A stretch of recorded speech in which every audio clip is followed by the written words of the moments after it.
আরে হারামজাদা, তুই ক্ষমতায় আসছিস 30 দিন, তুই 90 দিনের কি বিচার করবি বেটা? করো। আমাদের এই কঠোর আন্দোলনের কারণে যদি সরকার পইরা যায়, তাহলে তো সরকার ঠিকই নাই, সে তো পইরা যাওয়াই উচিত।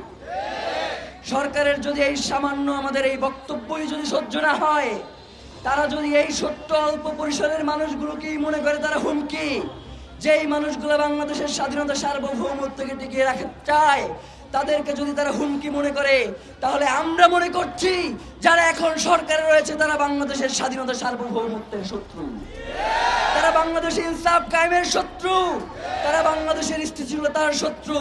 সুতরাং আমরা ইনকিলাব মঞ্চ আপনাদেরকে জানিয়ে দিতে চাই, আমরা গতকালকে আপনাদের মাধ্যমে 3 দফা ঘোষণা করেছি। এখন পর্যন্ত আমাদের কাছে এর কোনো সুনির্দিষ্ট ব্যাখ্যা এসে উপস্থিত হয় নাই। 90 দিনের কথা বলা হয়।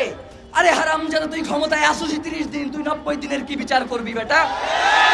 করো।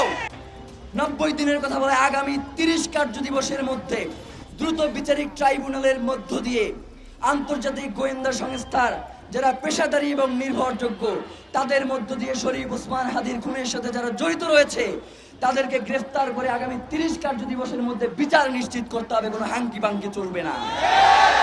প্রিয় ভাইয়েরা, আমরা বলেছি, আমাদেরকে এখনো বিভিন্ন মাধ্যম থেকে জানানো হয় যে শহীদ ওসমান হাদিকে যারা হত্যা করেছে তারা এই দেশেই রয়েছে, এবং আমাদেরকে বলা হচ্ছে যে 25 তারিখে সকলে জনাব তারেক রহমান দেশে আসবেন, তার জন্য জনগণ উতলা হয়ে থাকবেন। এই সময়ে এই সন্ত্রাসীদেরকে বাহিরে পাঠানোর একটা প্রক্রিয়া চলছে।